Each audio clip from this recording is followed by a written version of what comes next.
It is ultimately important for you to look at your goals, truly what you want to do in your life, and then look at the people who you spend the most time with in your life and figure out if that lines up.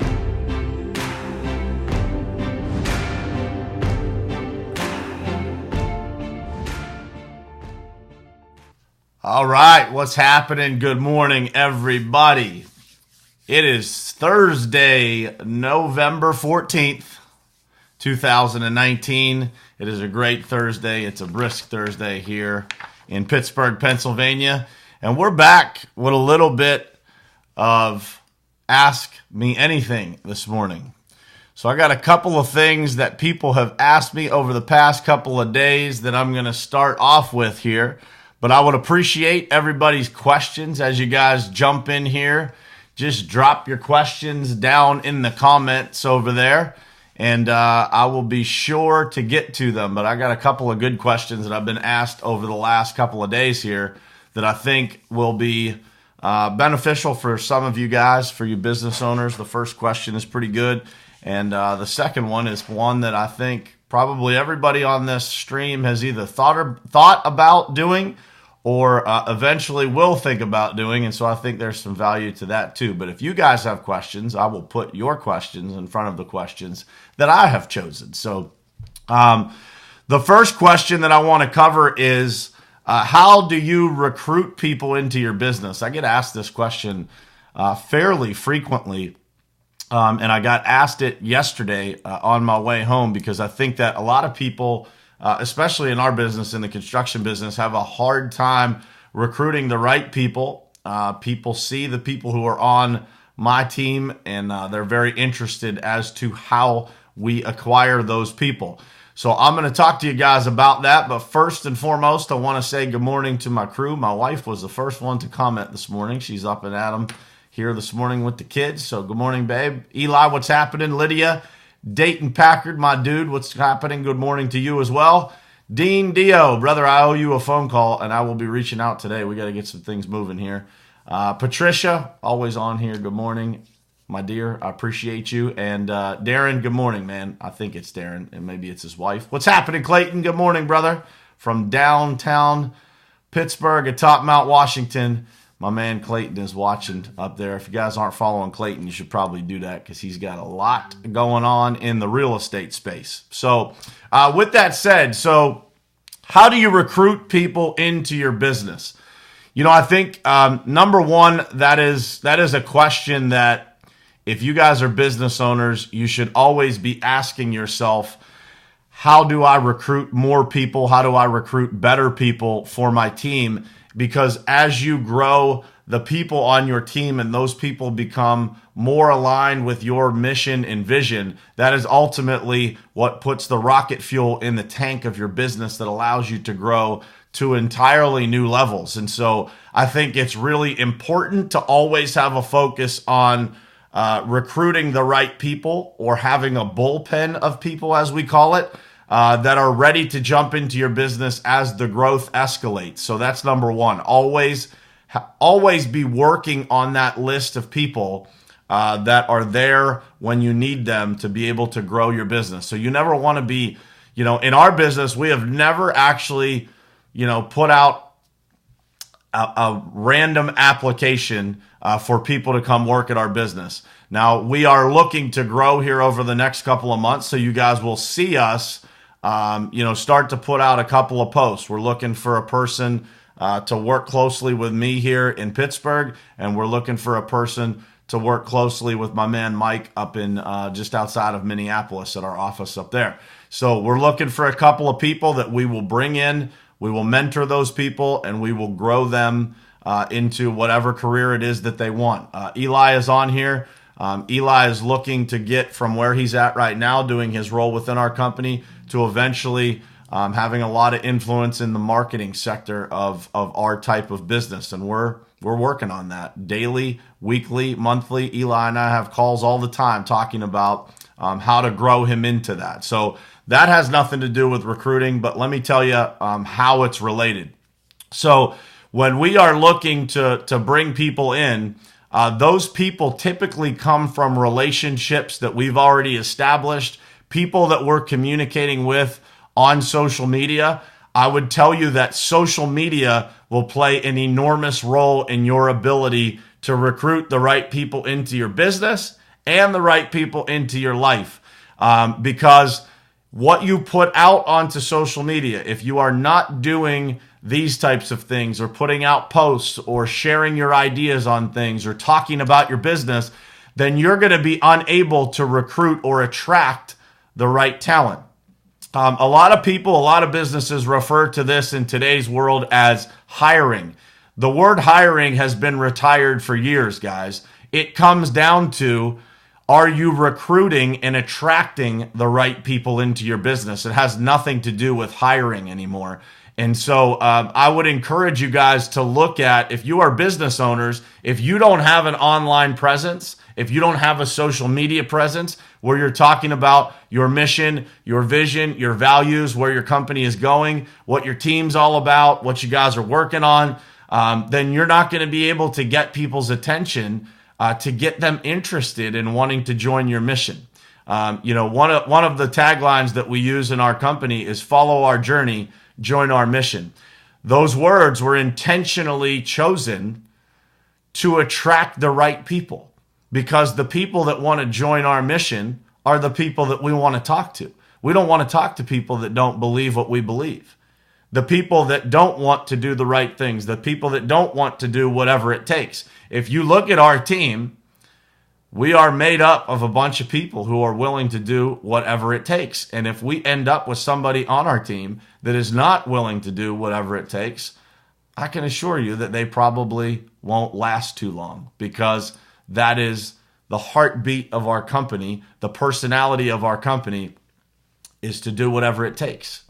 In our coaching program, I take countless phone calls from people asking questions. Why? Because we have the same exact identity at Top Contractor School to do whatever it takes to help the people that believe in us and invest money into our coaching programs. We're going to do whatever it takes to make sure that they are successful. So I hope that answers the question well enough, guys. Recruiting is about your own personality coming through in your social media presence, being able to reach a lot of people. I would be willing to bet you guys that when I put out this post about potentially bringing a couple of people on to the payment group here in 2020, that we're going to have people from all over the country that are willing to potentially relocate to these spots to come and be a part of our team. And that is what we're looking for. We're looking for those people who want to join the cause because they understand what our commitment back to them is going to be. So I hope that gives you guys an idea of how we go about recruiting. I've got a couple things here from Eli. In our industry, everybody grinds for 9 or 10 months. What advice would you give around work-life family balance? It's a tough one, man, and it's something that I think, I struggle with from time to time. I can give you how I try to do it, and that is a couple of things. Number one, be present where you are. So if you are working, don't be half working and half out. Be focused so that time that you spend being productive towards your business, towards your professional life, that time is... Man, that was weird. Just kicked me right off. So, at any rate, I am back. What I try to do is be as present as I possibly can in that moment, whether I'm in the business or whether I'm playing with my children. So one of the habits that I've been trying to make is, like, at the end of the day, I go and I try to spend an hour to 2 hours with my kids, just playing around, having dinner, watching TV, asking them about their day. And what I try to do is leave my phone plugged in my office. So my phone stays so that I am present and attentive with them when I am there. So it's number one thing that I would tell you, Eli, is just be present.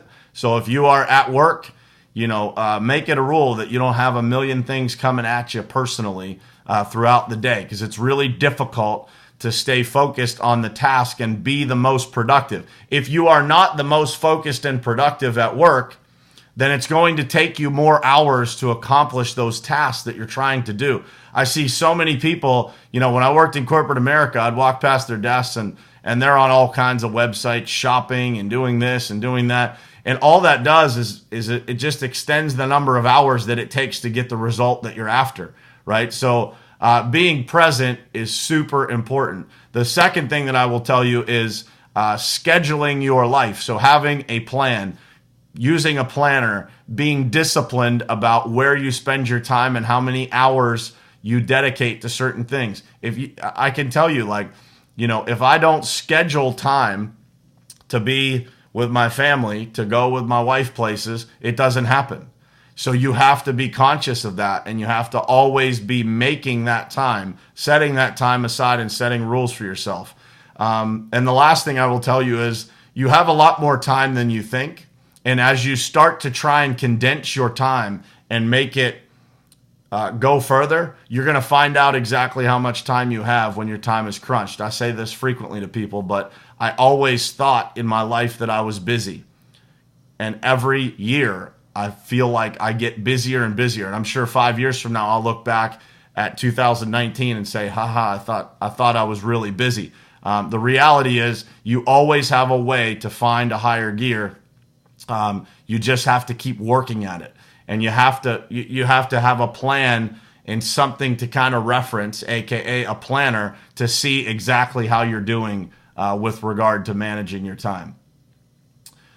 Would you say recruiting on skills or attitude is better? Man, that's a great question. That's a loaded question too.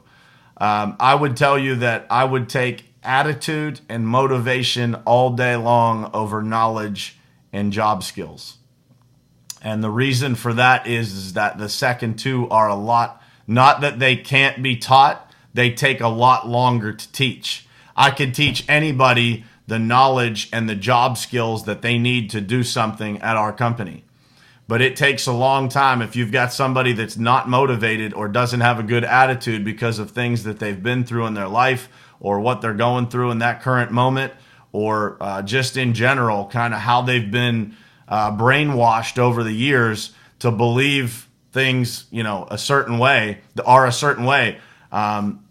just is, it's a lot harder. It's a lot longer process to fix than it is to teach them the job skills and the knowledge that it takes to be successful in the business. So I would say 100% that I hire around attitude and motivation and aligned mission and vision, right? They have to believe and have the same values as we do so that they come into the business and they feel comfortable and they feel welcomed and they don't feel attacked. They don't feel controversy between them and another person.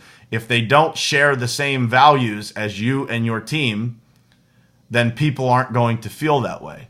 They're going to feel like an outsider if they don't believe what you believe. It's something that a lot of people miss.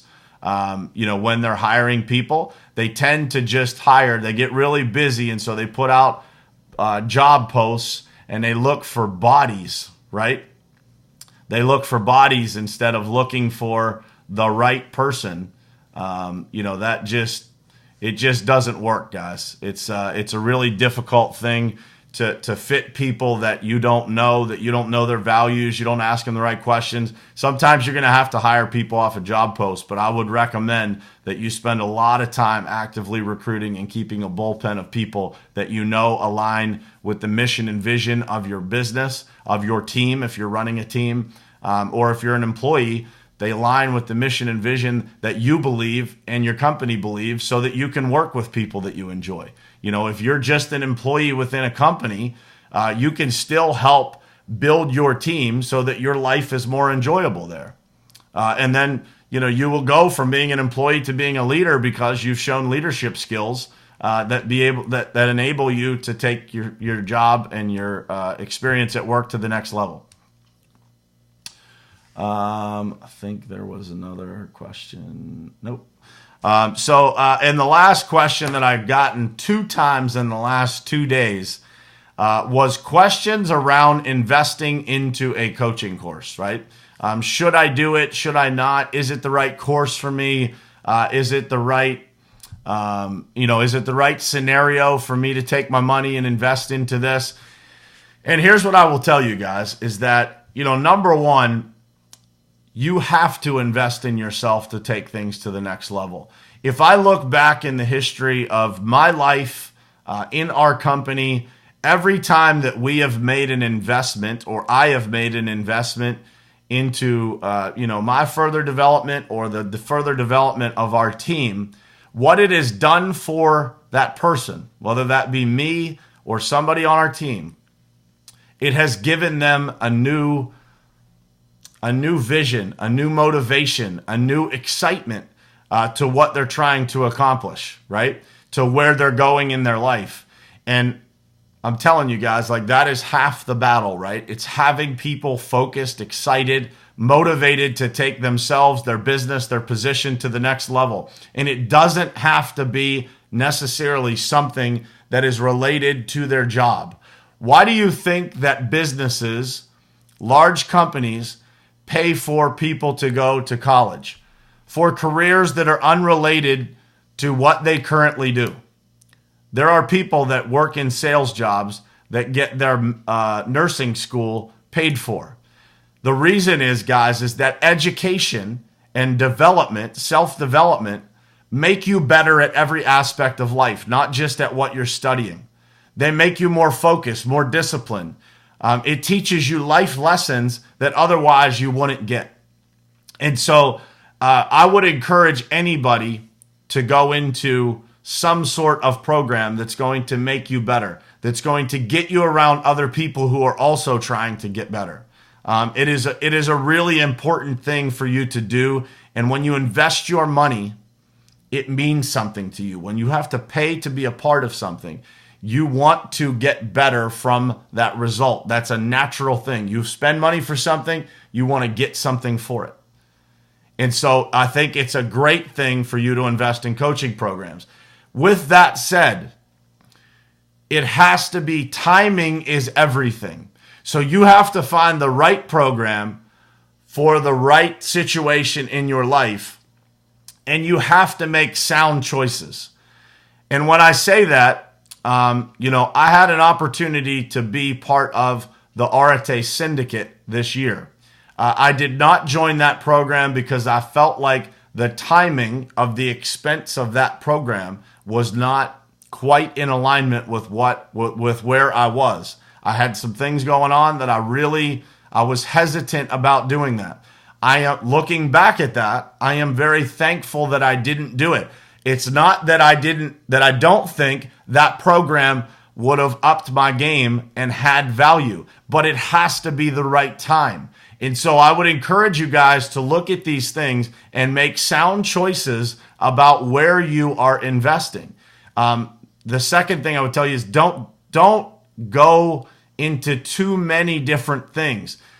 Stay focused on a couple of things that you're trying to improve and utilize those programs. I see people sign up for every single thing that comes out, and they literally get self-development poor trying to get better. If you just fully invest yourself into a couple of things, you're going to find that you get a huge return on investment if you take the time to choose the right program and the right people who are part of that program that you believe will give you the biggest return, and B, you go all in on the program and you learn and you get every single investment dollar that you made, you get that back tenfold because you invested the time and energy into getting the most out of that program.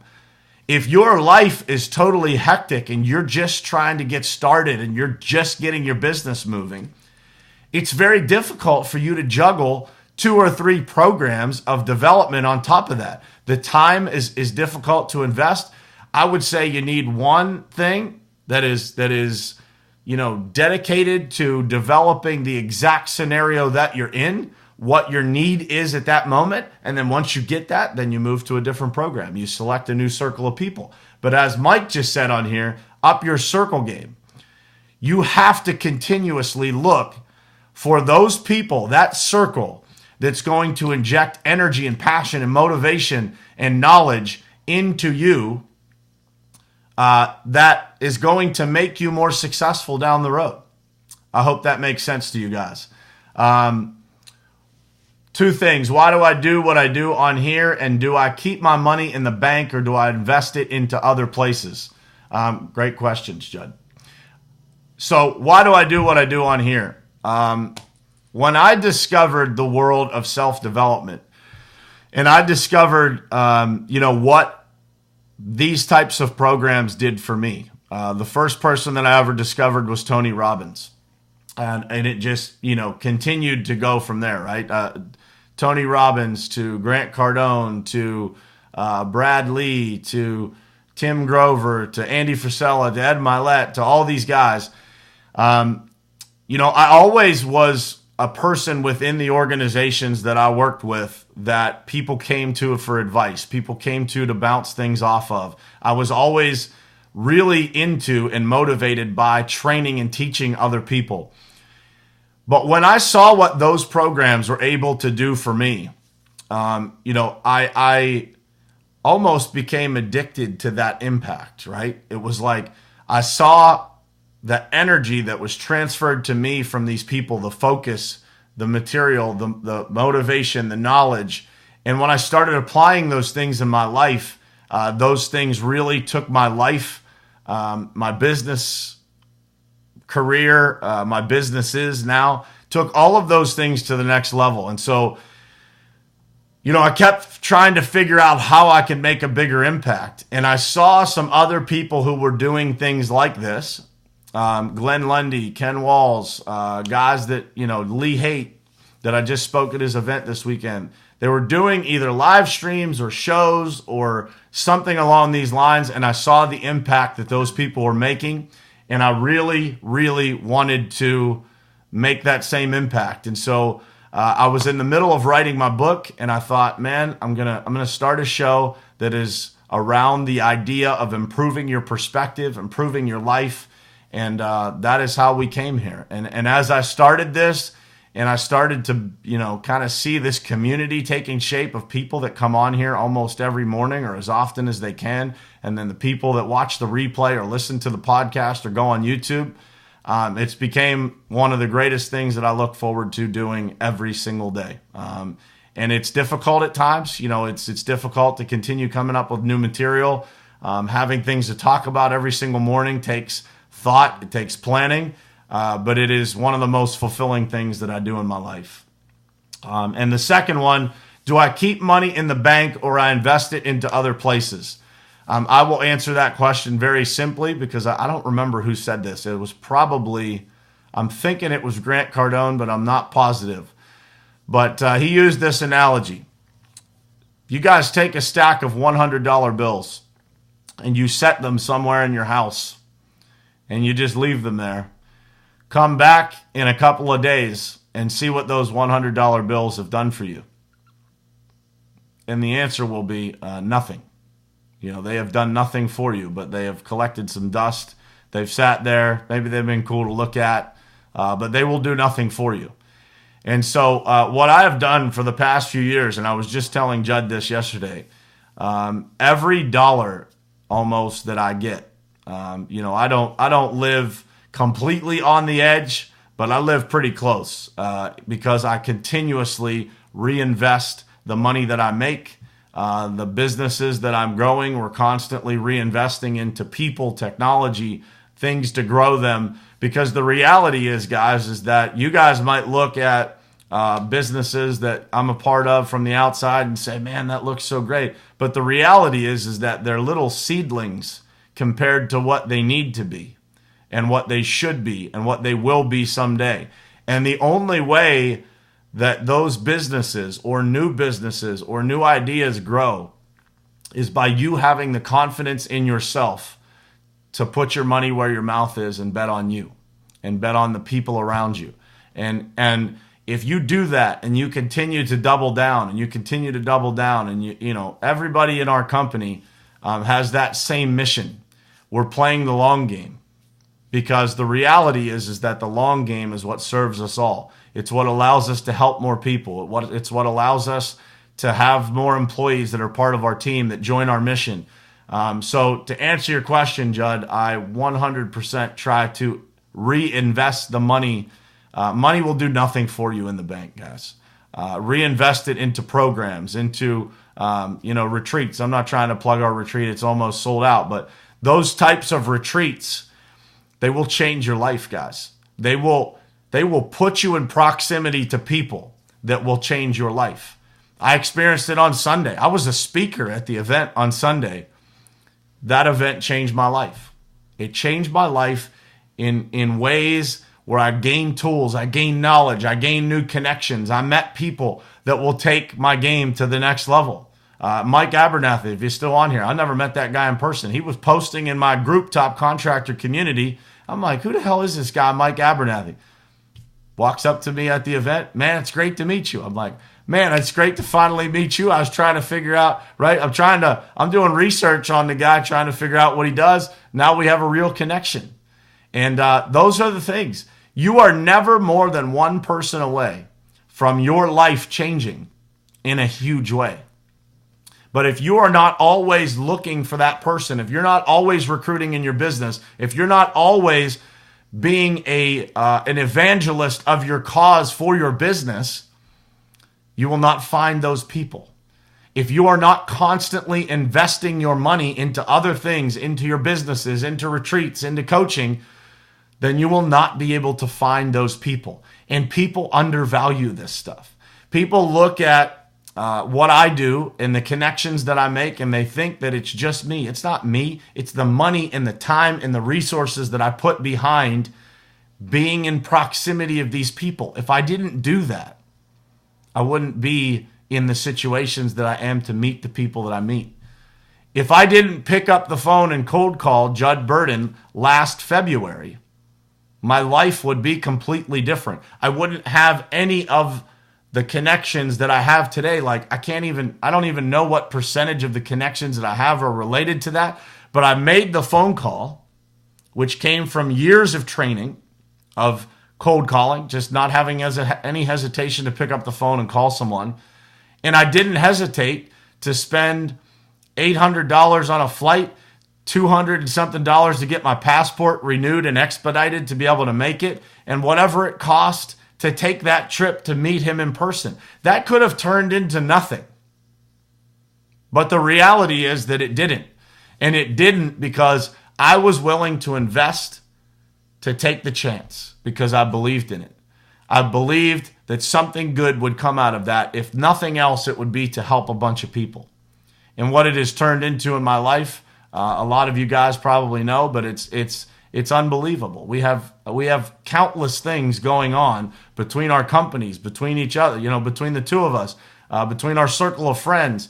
A lot of Judd's friends today are some of my friends. A lot of my friends are Judd's friends. It's amazing when worlds collide, the productivity and the success that is created from it.